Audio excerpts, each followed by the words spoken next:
એટલા માટે શ્રીજી મહારાજ બહુ સુંદર વાત કરે છે વચનામૃતની અંદર, અને ગુણાદિતાનંદ સ્વામી પણ વાતોમાં એવી વાત કરે છે કે સુખ માટે લોકો પ્રયત્ન કરે છે, પરંતુ એને ખ્યાલ નથી કે સુખ ક્યાં રહેલું છે. જો એના જીવનની અંદર સદાચારનું પાલન કરે તો એના દ્વારા એ માણસ સુખી થઈ શકે, આનંદ પ્રાપ્ત કરી શકે. પંચ વિષયની અંદર કોઈ જગ્યાએ આનંદ રહેલો નથી.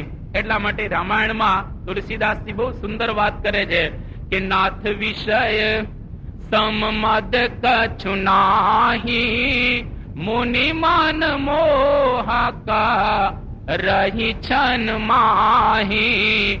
નાથ વિષય સમ મદ કછુ નાહી, મુનિ માન મોહકા રહી છન માહી. નાથ વિષય સમ મદ કછુ નાહી, કે વિષયની અંદર કોઈ દિવસ આપણને સુખ નહીં આવે, અને એમાં તો મદ ચડવાનો છે. જે લોકો દુનિયાની અંદર વિષયો ભોગવ્યા છે, સદાચારનો ત્યાગ કરીને એને ક્યારેય જીવનમાં સુખ પ્રાપ્ત થયું નથી. વર્ષોથી સાંભળતી વાતો કિંગ સોલોમનની, લગભગ 1400 જેટલી એને રાણીઓ હતી, અને દરેકને રહેવા માટે એક એક બંગલા અને એક એક રથ. એ રથ ને 4 ઘોડા, અને એ રથ પાછા સોનાના હતા. ચાકર નોકર એનો કોઈ પાર ન હતો. 1400 રાણી આ રાજાને હતી, કિંગ સોલોમન ને. છતાં પણ એને પોતાના જીવનની અંદર 4 વખત આપઘાત કરવાના વિચાર કરેલા, 4 વખત. અને જયારે છેલ્લે આલોકમાંથી વિદાય લે છે ત્યારે પોતે બોલતો જાય છે કે I was merely chasing after the wind. હું ખરેખર એ હવાના જે બાચકા એ હું મારતો હતો. મને મારી જિંદગીની અંદર એ સુખની અનુભૂતિ ન થઈ. આ કિંગ સોલોમનનો અનુભવ એ હમણાં થઈ ગયો છે 2-2,500 વર્ષ પૂર્વે. અરે આજથી હજારો વર્ષ પૂર્વે આપણા શાસ્ત્રોની અંદર લખાયેલી ગાથા, એનો પણ અનુભવ આવો છે. યયાતિ રાજા હતા, જેમણે શુક્રાચાર્યની પુત્રી દેવયાનીની સાથે લગ્ન કર્યા, અને આ દેવયાનીની સાથે શર્મિષ્ઠા નામની દાસી પણ આવેલી. હવે રાજા પોતાની પત્નીની સાથે જે સંબંધ રાખતો હતો એવો જ સંબંધ દાસીની સાથે પણ રાખતો થયો. અને દેવયાનીને ખ્યાલ આવી ગયો કે જેવો સંબંધ મારી સાથે રાખે છે એવો સંબંધ આ દાસીની સાથે પણ રાખે છે. એટલે દેવયાની એ યયાતિનો ત્યાગ કરી અને પોતાના પિતાશ્રી શુક્રાચાર્ય એના ઘેર જતી રહી. પિતાજીને વાત કરી કે પિતાજી, મારો પતિ મારી સાથે વ્યવહાર જેવું રાખે છે એવો જ દાસી સાથે વ્યવહાર રાખે છે, જે યોગ્ય ન ગણા. અને શુક્રાચાર્ય અસુરોના ગુરુ હતા, એટલે શુક્રાચાર્ય શાપ આપી દીધો કે યયાતિ રાજા અત્યારે ને અત્યારે વૃદ્ધાવસ્થાને પ્રાપ્ત થાય, કે વૃદ્ધ બની જાય. હવે માણસ વૃદ્ધ થાય એટલે વિષયોનો ઉપભોગ સારી રીતે ન કરી શકે, એ સમજી શકાય છે. યયાતિ રાજાએ 1000 વર્ષ સુધી વિષયો ભોગવ્યા. વૃદ્ધાવસ્થા તો એને પ્રાપ્ત થઈ ગઈ, પરંતુ એને દયા આવી ગઈ શુક્રાચાર્યને. કારણ કે માફી માગી યયાતિ રાજાએ કે મને માફ કરો, મારી ભૂલ થઈ ગઈ. અને પ્રસન્ન થઈ ગયા શુક્રાચાર્ય કે વાંધો નહીં, તને કોઈ જુવાની આપનારો મળે તો તારું વૃદ્ધત્વ મટે. કોઈ જુવાનીઓ તને એની અવસ્થા આપે તો તારી વૃદ્ધાવસ્થા મટી જાય. એ જમાનામાં બદલી શકાતું હશે, અત્યારે બદલી શકાતું નથી. નહીતર તો બધા જુવાનીઓ પાસેથી જુવાની ખરીદી લે અને પૈસા ના જોડે. કારણ કે વૃદ્ધાવસ્થા કોઈને ગમતી હોતી નથી. એમ નરસિંહ મહેતાએ વાત કરીને કે જાણ્યું જો બન રહે સહુ કાળ ગઢ પણ કોણે મોકલ્યું. હે જાણ્યું જો બન રહે સહુ કાળ ગઢ પણ કોણે મોકલ્યું. ઉંબરા તો ડુંગરા થયા ને પાદર થયા પરદેશ, ઉંબરા તો ડુંગરા થયા ને પાદર થયા પરદેશ, ગોરી તો ગંગા થઈને આંખે ઉજડા મટી ગયા, કે સગડ પણ કોણે મોકલ્યું. આ નરસિંહ મહેતાએ 500 વર્ષ પેલા ગાયો કે જાણ્યું જોબન રહે સહુ કાળ, ગઢ પણ કોને મોકલ્યું. નહોતું દીઠું અને નહોતું સાંભળ્યું અને છતાં આવી ગયો. તો યયાતિ રાજા વૃદ્ધ બની ગયા. એના 4 દીકરા હતા.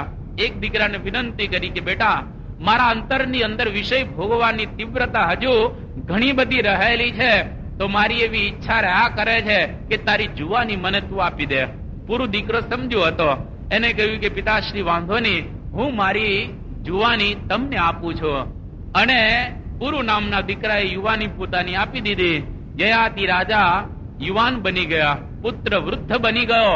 1000 વર્ષ સુધી વિષયો ભોગવ્યા અને 1000 વર્ષને અંતે યયાતિ રાજા આપણને જગાડવા માટે બોલી રહ્યા છે. શ્રીમદ ભાગવતના 8મા સ્કંદની અંદર, એટલે 9મા સ્કંદની અંદર કેટલી સુંદર વાત યયાતિ રાજા કરે છે કે યત પૃથિવ્યામ વ્રીહયવમ હિરણ્યમ પશવસ્ત્રિયઃ ન દુહ્યન્તિ મનઃ પ્રીતિમ પુંસ કામાહ તસ્ય તે ન જાતુ કામઃ કામાનામ ઉપભોગેન શમ્યતિ હવિષા કૃષ્ણવર્તમેવ ભૂય એવાભિવર્ધતે દૃષ્ટમ શ્રુતમ નાનુધ્યાયન.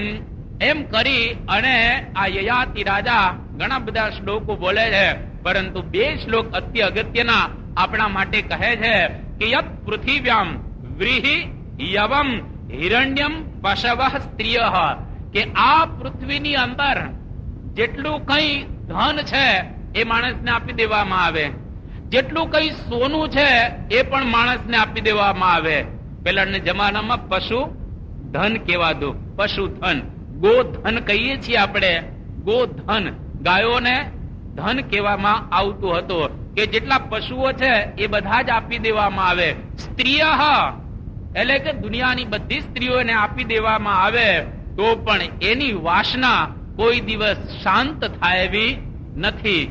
એને એક દ્રષ્ટાંત આપી જાય શ્લોકની અંદર કે ન જાતુ કામઃ કામાનામ ઉપભોગેન શામ્યતિ, કે જેમ જેમ તમે વિષયનો ઉપભોગ કરશો એમ એમ તમારી કામના વધશે, ઘટશે નહીં, વધવાની છે હંમેશને માટે. કેવી રીતે? તો કે અગ્નિ કુંડમાં અગ્નિ જે હોય એમાં જેમ જેમ તમે ઘી નાખો એમ એમ વધારે ને વધારે અગ્નિ છે એ પ્રજ્વલિત થાય, પરંતુ એ અગ્નિ શાંત નહીં થાય. એટલા માટે આ પ્રમાણે અગ્નિકુંડની અંદર આપણે જો અગ્નિની અંદર ઘી નાખ્યા રાખીએ તો એના દ્વારા એ વધારે પ્રજ્વલિત થશે. એમ જેટલી પણ આપણે કામનાઓ ભોગવીશું તો એના દ્વારા એ માણસની વૃત્તિ શાંત નહીં થાય, પરંતુ એની વૃત્તિ છે એ વધારે ને વધારે ઈચ્છાવાળી થશે.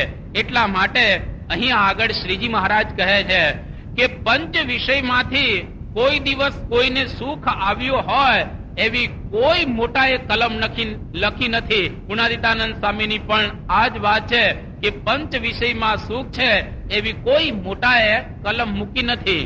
એનો મતલબ એવો થયો કે સદાચારનું પાલન ન કરીએ અને વિષયનો ઉપભોગ કરીએ તેમાંથી તો આપણને ક્યારેય સુખ આવવાનું નથી. યોગીજી મહારાજ અને પ્રમુખ સ્વામી મહારાજ જેના જીવનની અંદર સદાચાર દ્રઢ હતો, જેના જીવનની અંદર આચાર દ્રઢ હતો, તો એનો આનંદ હંમેશને માટે એ રહેલો.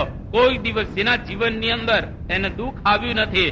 1970માં લંડનમાં યોગીજી મહારાજ હતા. એ વખતે એક પત્રકારે પૂછ્યો કે આપને ક્યારેય મૂંઝવણ થયેલી છે? યોગીજી મહારાજે કેટલો સુંદર જવાબ આપ્યો કે જિંદગીમાં અમને કોઈ દિવસ મૂંઝવણ થઈ નથી, અમને હંમેશને માટે આનંદ રહ્યા કરે છે. પ્રમુખ સ્વામી મહારાજ જયારે 1994માં એ ડલાસ ગયેલા, એના બાળકો અને કિશોરોએ સ્વામીશ્રીને એક પ્રશ્ન પૂછ્યો કે આપને માટે કયો દિવસ એ શ્રેષ્ઠ છે અને કયા દિવસની કઈ પળ આપના માટે શ્રેષ્ઠ છે એ અમને કહો. તો પ્રમુખ સ્વામી મહારાજ બોલ્યા કે 24 કલાકમાં બધી જ પળો અને બધા જ દિવસો અમારા માટે શ્રેષ્ઠ રહેલા છે. ક્યારેય અમારો આનંદ એ મોડો પડતો નથી. ત્યારે તમે જુઓ, આજીવન જેના જીવનની અંદર આનંદ જ રહ્યા કરે, ક્યારેય જેને દુઃખ ન થાય એનું કારણ એના જીવનમાં સદાચાર દ્રઢ છે. 1974 પ્રમુખ સ્વામી મહારાજ આફ્રિકા ગયેલા. ન્યરેરે એ ટ્રાન્ઝાનિયા દેશના પ્રમુખ એને મળ્યા હતા. પહેલા ન્યરેરે વાત કરી કે અમારા એક ગુરુ અહીંયા આગળ આવવાના છે. એને કહ્યું કે કોણ છે? તો કે પ્રમુખ સ્વામી મહારાજ. કે અમે સાધુ બાબાને અમારા દેશમાં આવવા નથી દેતા, પણ કે આ બાબા જુદા છે, નોર્મલ બાબા હોય એવા બાબા નથી, આ તો એ સાધુ ગુણે સંપન્ન છે. એટલે નેરેરે કહ્યું કે ભાઈ તોય ગમે તેવા હોય તો અહીંયા આગળ નહીં. પણ બહુ જયારે એમને સમજાવ્યો ત્યારે એને હા પાડી કે વાંધો નહીં, પણ કે હું એને જાજુ મળીશ નહીં, કે 5 મિનિટ તો મળજો. અને પ્રમુખ સ્વામી મહારાજ ગયા ટ્રાન્ઝાનિયા દેશમાં. 5 મિનિટને બદલે 20 મિનિટ સુધી નેરેરેને મળે છે આ એના પ્રમુખને. અને જયારે મળી અને વિદાય લેતા હતા સ્વામીશ્રી, એ વખતે બહુ એ પ્રસન્ન થઈ ગયેલો કે આવા એક દિવ્ય પુરુષનો મને ભેટો થયો. અત્યાર સુધી હું એવું જાણતો હતો કે સાધુ બાબા આવા જ હોય, પણ આ એક વિશિષ્ટ પુરુષ છે. અને પછી એને વાત કરી કે મારી બા કે મારી મધર એ નજીકના રૂમમાં જ અહીંયા આગળ છે, તમે એને આશીર્વાદ આપવા માટે આવો. એના મસ્તક ઉપર હાથ મૂકો. 85 વર્ષની એની ઉંમર છે, તો એને કંઈક સારું થઈ જાય. હવે નાઈ ન પડે હાઈ ન પડાય, બે સંકટ ત્યાં આવ્યો. એટલે હરિભક્તો અંદરો અંદર વાતો કરવા ગયા કે શું કરવું. અને સ્વામી સમજી ગયા. સ્વામીએ કહ્યું કે એને કહી દો કે અમારા સાધુના આવા નિયમ છે. શ્રીજી મહારાજે શિક્ષાપત્રીમાં સદાચારની વાતો કરેલી છે, તો અમારે સદાચાર આવો પાળવો જોઈએ જીવનમાં. એટલે અમે એની માતા માટે અહીં બેઠા બેઠા પ્રાર્થના કરીશું, પણ ત્યાં એને આશીર્વાદ આપવા માટે નહીં જઈ શકીએ, કારણ કે અમે સાધુ છીએ. એટલે નેરેરેને બધું સમજાવ્યો તો ઓર ખુશ થઈ ગયો. ઓહ, કે આવા સાધુ કોઈ સ્ત્રીની ઉપર હાથ નથી મૂકતા, કોઈ સ્ત્રીની સામે જાણીને જોતા નથી. અને નેરેરે એ વખતે બોલી ઉઠ્યા કે આજ સુધી તો હું કહેતો હતો કે મારા દેશની અંદર સાધુ નહીં, પરંતુ આજથી હું તમને કહું છું કે પ્રમુખ સ્વામીને માટે ટ્રાન્ઝાનિયાની બોર્ડર ખુલ્લી છે. ગમે ત્યારે અમારા દેશની અંદર આવવું હોય તો એ આવી શકે છે. જો સદાચાર આજે વિશ્વની અંદર આ સંસ્થાનો ડંકો વાગે છે, એનું કારણ એટલું જ છે કે આ શિક્ષાપત્રી પ્રમાણે સંતો હરિભક્તો એના જીવનની અંદર એ વર્તી રહેલા છે. મુંબઈમાં હરકિશન મહેતા ચિત્રલેખાના તંત્રી એ એક વખત આવેલા સ્વામી બાપાને મળવા માટે. એને પ્રશ્ન પૂછ્યો કે એવી કોઈ ઘટના છે જે યાદ આવતા આપને દુઃખ થાય? પ્રમુખ સ્વામી મહારાજ હરકિશન મહેતાને કહે છે કે ના, એવો કોઈ પ્રસંગ અમારા જીવનમાં નથી કે જે યાદ કરતા અમને દુઃખ થાય. હંમેશા આનંદ આનંદ અને આનંદ જ અમને રહ્યા કરે છે, ક્યારેય અમને દુઃખ થતું નથી. ત્યારે જો શ્રીજી મહારાજ શું કહે છે કે સદાચાર જે પાલન કરે છે એને અત્ર એટલે આલોકમાં, પરત્ર એટલે કે પરલોકમાં, બે જગ્યાએ એને સુખ મળતું હોય છે. એટલે સુખી થવા માટે, ભગવાનને પ્રસન્ન કરવા માટે જ્યાં સુધી આપણા જીવનમાં ધર્મ નહીં આવે, સદાચાર નહીં આવે, ત્યાં સુધી કોઈ દિવસ આપણે એ સુખી નહીં બની શકીએ. એટલા માટે પ્રથમના 18મા વચનામૃતમાં મહારાજ કહે છે કે આ પ્રમાણે વર્તે એ જ સુખી થશે. પ્રથમના 34મા વચનામૃતમાં મહારાજ કહે છે જેટલો નિયમમાં ફેર એટલો ક્લેશ. તો મધ્યના 16મા વચનામૃતમાં મહારાજે આવી જ વાત કરી કે નિયમમાં ન રહે તો ગમે તેવો હોય જ્ઞાની વૈરાગ્ય વાળો, એનો ઠા ન રહે. એટલે શિક્ષાપત્રીના એક એક નિયમ પ્રમાણે આપણે બરાબર રહેવું જોઈએ. મધ્યનું 51મું વચનામૃત મોટા પુરુષની આજ્ઞા પ્રમાણે આપણા જીવનની અંદર આપણે વર્તવું જોઈએ. અને જેતલપુરના 5મા વચનામૃતમાં પણ મહારાજે આવી જ વાત કરેલી છે. તો આ બધા વચનામૃતોને જોતા એટલો આપણને ખ્યાલ આવે કે જીવનની અંદર જેટલું આપણે સદાચારનું પાલન કરીશું એટલું જ આપણું જીવન એ ઉર્ધ્વગામી બનશે અને એટલું જ આપણે આપણા જીવનની અંદર એ સુખ વગેરે પ્રાપ્ત કરી શકશું. શ્રીજી મહારાજ આપણા માટે ઓરડાના પદોમાં એક એવી વાત કરે છે કે સૌ તમે પાળજો રે સર્વે દ્રઢ કરી મારા નેમ. મારા નેમ કેતા નિયમ છે એને બરાબર તમે પાડજો તો તમ પર રીજશે રે ધર્મ ને ભક્તિ કરશે ક્ષેમ. તો તમારી ઉપર ધર્મ ને ભક્તિ બેરાજી થશે અને ક્ષેમ એટલે તમારું કલ્યાણ કરશે. મહારાજે કહ્યું કે જેને મારી કંઠી ગળામાં નાખેલી છે એને હું અંત અવસ્થાએ મારું ધામ પમાડીશ.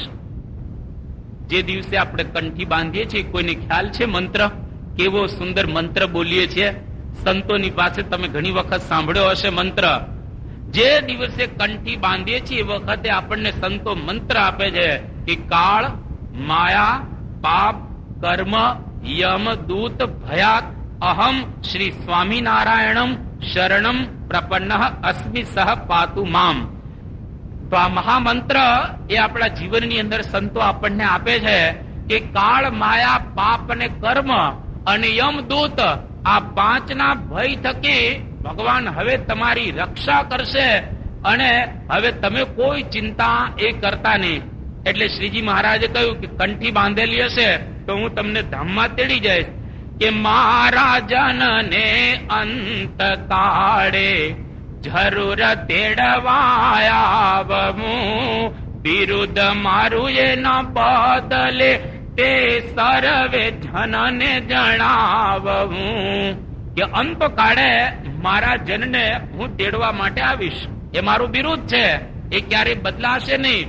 પરંતુ સાથે સાથે શ્રીજી મહારાજ શું કહે છે કે સુખ દુઃખ આવે સર્વે ભેડું તેમાં રાખજો સ્થિર મતી જાળવીશ મારા જનને વળી કરીશ જતન અતિ. એમાં કરતા જો પંડ પડશે તો આગળ સુખ છે અતિ ઘણું પણ વ્રત ટેકજો મેલશો તો ભોગવશો સહુ સહુ તણું. શ્રીજી મહારાજ અહીંયા આગળ કહે છે કે સુખ દુઃખ આવે સર્વે ભેળું એમાં રાખજો સ્થિર મતી. આ સંસારમાં સુખ અને દુઃખ આવે જ રાખવાનું છે. અત્યારે થોડી ધીરામાં તેજી છે, પાછી વળી ક્યારે મંદી આવે એ કઈ નક્કી ન કહેવાય. અત્યારે કાપડમાં મંદી છે, હીરામાં થોડી ઘણી તેજી છે. તો આ તો બદલાતું જ રહેશે. સુખ અને દુઃખ, દુઃખ અને સુખ જતન કરી અને જાળવવાનો છું, સંભાળવાનો છું. પરંતુ જો વ્રત ટેક મેલી દેશો તો મહારાજે કહ્યું કે ભોગવશો સૌ સૌ તણું. એના અમે જવાબદાર નથી. અમે તો 212 શ્લોકો તમને આપ્યા છે. હવે તમારે જો કોઈને પૂછવું હોય તો શિક્ષાપત્રીને પૂછજો કે આપણે બરાબર રહીએ છીએ કે નહીં. જો શિક્ષાપત્રીને પૂછીને કાર્ય કરીશું તો જીવનની અંદર ત્યારે આપણને એ દુઃખ આવવાનું નથી. એટલા માટે શિક્ષાપત્રીને એ પાડવી એ આપણા જીવનનો સાર કહેવાય. એટલે શ્રીજી મહારાજ 207મા શ્લોકની અંદર એક એવી વાત આગળ આપણને કરશે કે નેત્થમ્ય આચરિષ્યંતિ તે તો અસ્મત સંપ્રદાયત બહિર્ભૂતા ઇતિ જ્ઞેયમ સ્ત્રી પુંસે સાંપ્રદાયિકૈહિ. મહારાજ 207મા શ્લોકમાં કહે છે કે આ મારી આપેલી શિક્ષાપત્રી છે, આનું કોઈ જો પાલન નહીં કરે તો સમજી લઉં કે અમારા સંપ્રદાયના નથી. મહારાજ કેટલી સ્પષ્ટતાથી વાત કરે છે. જો સદાચારનું પાલન નહીં કરો, નિયમ ધર્મ પ્રમાણે બરાબર નહીં વર્તો તો શ્રીજી મહારાજ કહે છે એ અમારા સંપ્રદાયના નથી. તો કોના કહેવાય? એમ કંઠી સ્વામિનારાયણની, તિલક ચાંદલો સ્વામિનારાયણનો અને શિક્ષાપત્રીનું પાલન ન કરી તો મહારાજ તો આપણને ગણતા જ નથી કે અમારા છે. એટલા માટે શિક્ષાપત્રી પ્રમાણે આપણે વર્તવું જોઈએ. સ્વામીની વાતોમાં ગુણાતીતાનંદ સ્વામીએ એવી વાતો કરેલી છે કે જેટલા નિયમ મોડા પડ્યા તેટલા ફાંકા પડ્યા જાણવા. જેટલા નિયમ મોડા પડે એટલા ફાંકા પડે. જેમ સમુદ્રને પાળ બાંધેલી હોય અથવા તો તળાવની અંદર આ રીતે એની પાળની અંદર એક ફાંકું પડે, મોરબીમાં પેલી રેલ આવી ને, નાનકડું જ ફાંકું પડેલું પેલા તો જરાક જ, અને તરત જ એનો ફોર્સ એ પ્રકારનો હોય, મોટું પડ્યો અને એક સાથે 20,000 માણસોને એ પૂર તાણી ગયું. એક નાનકડું ફાંકું પડ્યું, તેમાંથી કેટલી મોટી તારાજી થઈ. આપણા જીવનની અંદર ઘણી વખત એવું થતું હોય કે આ નિયમ નહીં પાડે નહીં ચાલે, ચાલશે, ક્યાં કોઈને ખબર છે? અરે અહીંયા આગળ ખબર નથી, પણ મહારાજને તો ખબર છે ને. શ્રીજી મહારાજ તો એ બધું જ જાણે છે. એટલા માટે મહારાજે કહ્યું કે નિયમને બરાબર પાડજો.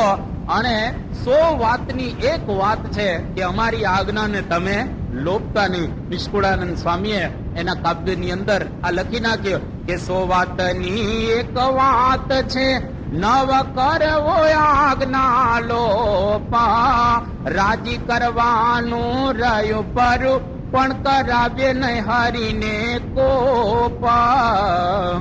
નિષ્કુળાનંદ સ્વામી કહે છે કે 100 વાતની એક વાત છે, નવ કરવો આજ્ઞા લોપ. આજ્ઞા મહારાજની છે એનો ક્યારેય લોપ ન કરવો, એ પ્રમાણે બરાબર રહેવું જોઈએ. આ વચન એ વિધિની અંદર નિષ્કુળાનંદ સ્વામી કહે છે. આ જ વાત, આવા જ પ્રકારની વાત ભગવાન શ્રી કૃષ્ણ ગીતાની અંદર કહે છે. ગીતાની અંદર ભગવાન કૃષ્ણ 16મા અધ્યાયનું નામ છે આસુર, એટલે સંપદ વિભાગ, સંપદ વિપદ વિભાગ યોગ. એની અંદર કૃષ્ણ ભગવાન કહે છે કે યહ શાસ્ત્ર વિધિમ ઉત્સૃજ્ય વર્તતે કામકારત ન સિદ્ધિમ અવાપ્નોતિ ન સુખમ ન પરામ ગતિમ.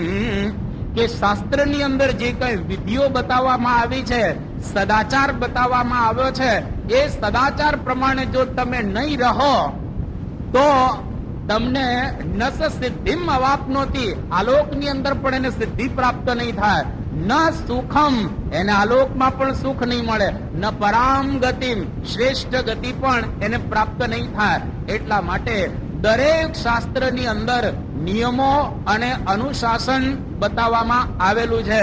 તો જો નિયમોનું પાલન કરીએ, સદાચારનું પાલન કરીએ, તો એના દ્વારા આપણે આલોકની અંદર અને પરલોકમાં એ સુખી થઈ શકીએ છીએ.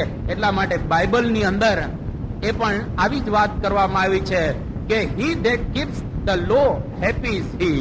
બહુ સુંદર નાનકડું વાક્ય છે, પણ બાઇબલ કહે છે, ઈસુ એની અંદર આપણને બતાવે છે કે જે નિયમ પાડે છે તે સુખી થાય છે. હી ધેટ કીપ્સ ધ લો, એટલે કે ભગવાનના જે નિયમો છે એ જો તમે રાખો, હેપી ઇઝ હી, એ માણસ સુખી થાય છે. એટલા માટે નિયમનું બરાબર પાલન કરવું જોઈએ. The law is my delight. આ બીજું વાક્ય બાઇબલનું કે the law is my delight, એટલે કે ભગવાનના નિયમો છે એ મારો આનંદ હોવો જોઈએ. પાડતી વખતે મજા આવવી જોઈએ. પાડતી વખતે કંટાળો ઘણી વખત આપણને આવે છે કે આ ક્યાં આવ્યો. એટલે લોકો સ્વામિનારાયણમાં ભળતા નથી ને. સ્વામિનારાયણમાં કેમ ભળતા નથી? કે સિદ્ધ ભળીએ સ્વામિનારાયણમાં, સિદ્ધ ભળીએ સ્વામિનારાયણમાં, નિત ઉઠીને નાવું, ન ભળીએ બફાકિયામાં કે નાયા વગર જ ખાવું. કે સ્વામિનારાયણમાં શા માટે ભળીએ કે દરરોજ આ રીતે નાવાનું અને પૂજા કરવાની, ન ભળીએ બફાકિયામાં કે નાયા વગર જ પ્રેમથી ખાવાનું પીવાનું, કોઈ પાળવાનું જ નહીં. એટલે પાળવાનું જ્યાં આવે ત્યાં લોકોને કોઈને એ ગમતું હોતું નથી. પણ આ જ વાત ઇસ્લામ ધર્મની અંદર કુરાનમાં પણ કહેવામાં આવેલી છે કે અલ્લાહ સાથે કરેલી પ્રીતિ એ જ્ઞાનનો ભંગ કરે તે નુકસાનમાં છે. અલ્લાહની સાથે જે કરેલી પ્રીતિ, એમાં જો નિયમમાં કંઈક ભંગ થાય, પ્રતિજ્ઞામાં કંઈક ભંગ થાય, તો એનો દ્વારા એ અલ્લાહની ખુશી થતી હોતી નથી. એટલા માટે એ કુરાનની અંદર એક બીજી વાત પણ કહેવામાં આવી કે મારી હિદાયત, એ કહે છે કે મારી હિદાયત પ્રમાણે ચાલશે તેને ભય નહીં રહે, તેવો ઉદાસ નહીં થાય. હિદાયત એટલે આદેશ, કે મારી આજ્ઞા પ્રમાણે જો કોઈ ચાલશે, આદેશ પ્રમાણે ચાલશે, એને કોઈ દિવસ એ ભય આવશે નહીં અને હંમેશને માટે સુખી રહેશે, એ ઉદાસ નહીં થાય. તો આ શિક્ષા પત્રી એટલે લક્ષ્મણ રેખા, આવી રેખાનો ત્યાગ ન કરવો, એને ઓળંગવી નહીં. શિક્ષાપત્રી લક્ષ્મણ રેખા મહારાજે બાંધી આપી. અને જો એને ઓળંગીએ તો પછી રાવણ જેવા રાક્ષસો છે એ આપણું હરણ કરી જાય. એટલા માટે શિક્ષાપત્રીના નિયમો છે એને બરાબર પાળવા. હરિભક્તો જો એ પ્રમાણે ન વર્તે તો એમને પણ જીવનમાં દુઃખ આવે છે. શ્રીજી મહારાજ કહ્યું કે અમે શિક્ષાપત્રી લખી અને અમે એ પ્રમાણે ન વર્ત્યા તો અમને દુઃખ આવ્યું. એક વખત બરવાળામાં બપોરનો સમય હતો અને મહારાજ પધાર્યા.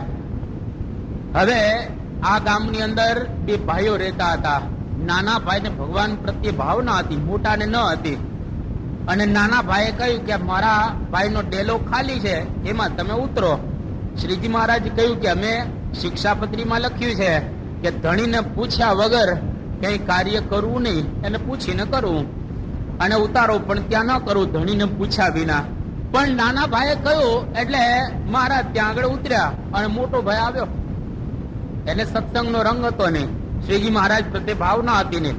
એટલે બપોરે શ્રીજી મહારાજને ત્યાંથી વિદાય કર્યા.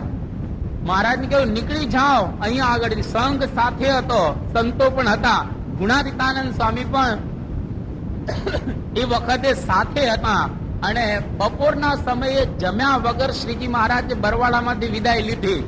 અને જયારે વિદાય લેતા હતા તે શ્રીજી મહારાજ બોલ્યા કે લખેલી શિક્ષાપત્રી અમારી, અમે ન પાડી તો અમને દુઃખ આવ્યો. એટલે હરિભક્તો સાથે હતા અને કહ્યું કે હે હરિભક્તો, શિક્ષાપત્રી પ્રમાણે બરાબર રહેજો અને જો એ પ્રમાણે રહેશો તો કોઈ જાતનો વાંધો નહીં આવે. એક વખતે હરિભક્તને નિયમ ધર્મમાં થોડો એ ફેરફાર થયા એટલે એને લઈને ભૂત વળી ગયું. બાકી જો નિયમમાં તમે બરાબર વર્તો ભૂત વળગે નહીં અને ભૂત આપણાથી બાર ગાવ છેટું રહે. હમણાં એક પ્રસંગ બની ગયો થોડા વર્ષો પૂર્વે. એક છોકરો 10-12 વર્ષનો, એને કંઠી બાંધેલી ગળામાં, અને એના ઘરેથી રાત્રે 10-11 વાગે એના પપ્પાને મળવા બાજુમાં ખેતર હતું ત્યાં જતો હતો. નાનો છોકરો, પપ્પા વગર ચાલતું ન હતું એને. હવે રસ્તામાં ભૂત માણસનું સ્વરૂપ ધારણ કરી અને પેલા છોકરાને કહે છે કે તારી કંઠી આપી દે. કે ના, મારી કંઠી ના આપું, આ કંઠી તો પ્રમુખ સ્વામી મને પહેરાવેલી છે, આ કંઠી ના આપું.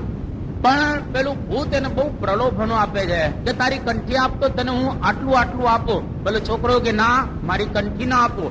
એમ ભૂત છેક વાડીએ સુધી ગયું અને ત્યાં એ બાળકને દર્શન આપીને કહે છે કે જો તારી તે કંઠી આપી દીધી હોત તો અત્યારે ને અત્યારે હું તને પરખી જાત, પણ તારા ગળાની અંદર કંઠી છે અને તને તારા ગુરુનો એવો આશરો છે, એટલા માટે હું તને કાંઈ કરી શકતો હોતો નથી. તો ગળાની અંદર જો આપણને કંઠી હોય, મહારાજ સ્વામીનો આશરો હોય, કોઈની કંઠી તૂટી જાય તો કંઠી તરત બાંધી દેવી, એને એક દિવસ રાખવી નહીં એ કંઠી વગરની આ ડોકને. ગળામાં કંઠી હંમેશને માટે ધારણ કરી રાખવી. તો એક હરિભક્તને કઈક નિયમ ધર્મમાં ગડબડાટ થઈ એટલે એને ભૂત પેઠો, એને ભૂત વળી ગયું. હવે ભૂત વળી ગયું એટલે શ્રીજી મહારાજની પાસે આવ્યા આ હરિભક્ત, અને મહારાજે ભૂતને કાઢ્યું અને ભૂતને કહ્યું કે હવે તું નીકળી જા. એટલે નીકળી ગયો. પછી ભૂતને મહારાજ કહે કે અમારામાં આવ. કે ના ના, તમારામાં ન અવાય. તો કે અમારા સાધુમાં જા. કે ત્યાંય ન જવાય, કારણ કે એ લોકો નિયમ બરાબર પાડે છે. પછી કહ્યું કે અમારા હરિભક્તોમાં જા. તો કે ત્યાંય ન જવાય. એટલે શ્રીજી મહારાજ કહ્યું કે સ્ત્રીઓમાં, કે ત્યાં ડોસીઓમાં જા. તો ત્યાં ભૂત ગયો એટલે ડોસીઓ બધી કે ત્યાં સ્ત્રીઓ ભેગી થઈને કે મહારાજ હવે અમે બરાબર નિયમ પાડીશું, અમારા નિયમમાં ગડબડાટ હતી એટલે આ રીતે ભૂત અહીંયા આગળ આવતું હતું, પણ અમે બધા બરાબર નિયમ છે એનું પાલન કરીશું. તો જો નિયમ આપણે પાડીએ તો એના દ્વારા આપણને ભૂત, પલિત, ડાકણ, ચુડેલ એ આ બધા 7 પ્રકારના છે એ કોઈ આપણને નડી શકતા હોતા નથી. એટલે શિક્ષાપત્રીના એ નિયમ પાળવા. ત્યાર પછી મહારાજ કહે છે કે સદા પાલયંતી એ મનુજાહા, જે મનુષ્યો સદા પાલયંતી. ઘણી વખત આપણે નિયમનું પાલન કરીએ, મહિનો, 2 મહિના, વર્ષ, 2 વર્ષ બરાબર પાલન કરીએ. જેમ ચરી હોય ને, ડોક્ટર તમને બતાવે કે તમારા પેટમાં રોગ થયો છે એટલે મગ ખાજો. માંદાને મગ ઉદકે આરામ, માંદો હોય એને મગ ખાવાના. પણ ક્યાં સુધી ખાવાના? કે જ્યાં સુધી બીમાર હોય ને ત્યાં સુધી. બીમારી પૂરી થાય, મગ એ પૂરા થાય, પછી કે દરરોજ મગ ન ખવાય તો એ પછી શક્તિ ન રહે. તો આ ચરીની જેમ નથી કે ભાઈ હવે ચરી અમુક સમય સુધી જ પાળવાની, પછી નહીં. આ શિક્ષાપત્રી સદા પાલયંતી, હંમેશને માટે છેલ્લો શ્વાસ આલોકમાંથી આપણે જ્યારે લઈએ ત્યાં સુધી શિક્ષાપત્રીના એ નિયમને બરાબર રીતે એ પાડવા જોઈએ. શતાનંદ સ્વામી બહુ સુંદર એક અર્થ કરે છે કે સદા અર્થાત સર્વસ્મિન કાલે આપત્તિ અપી પાલયંતી ન તુ જાનંતી. બહુ સુંદર એ સમજાવે છે કે સદા એટલે સર્વસ્મિન કાલે, હંમેશને માટે આપત્તિમાં પણ પાળવાના, અને કેવળ જાણવાના નહીં, પાળવાના. ઘણી વખત નિયમ બધા જાણતા, અથથી ઇતિ સુધી શિક્ષાપત્રી આપણને ગોખી નાખેલી મોઢે હોય પણ પાલન કઈ ન કરતા. એવી વાત નથી કરતા, પાળવાની. અને સદા જેમ દવાને તમે જાણો તો રોગ જાય ખરો, કે ભાઈ આટલા પ્રકારની જો તમે દવા ખાઓ તો આ રીતે રોગ જતો રહે, અને ખાવ નહીં તો રોગ ન જાય. દવાને જાણે, ડોક્ટરો તો બધા દવાને જાણતા જ હોય છે ને, પણ ડોક્ટરોને રોગ થાય ત્યારે દવા ખાવી પડે છે. ફક્ત જાણીએ શિક્ષાપત્રી, એનાથી અંતરના રોગો ન જાય, એને આ રીતે આપણે બરાબર પાડવી કે પડે, અને એનું પાલન બરાબર કરવું પડે. એટલા માટે અહીંયા આગળ શ્રીજી મહારાજ આ સદાચારની જે વાતો કરે છે, આખી શિક્ષાપત્રીમાં મહારાજ સદાચારની વાતને 2 વખત દોહરાવે છે બસ. બાકી બધી જ વાતો એક વખત જ શ્રીજી મહારાજ કરે છે. સદાચારનું પાલન કરવાની કેતા ધર્મની વાતો શિક્ષાપત્રીમાં મહારાજ 2 વખત એને રિપીટેશન કરે છે. આપણે જાણીએ છીએ કે આ શિક્ષાપત્રી સર્વ શાસ્ત્રોનો સાર છે. ગાગરની અંદર સાગર આ ભરી દીધેલો છે, એટલે ટૂંકમાં જ બધું શ્રીજી મહારાજ એ કહે છે. પરંતુ જ્યારે ધર્મની અને સદાચારની વાત આવી તો મહારાજ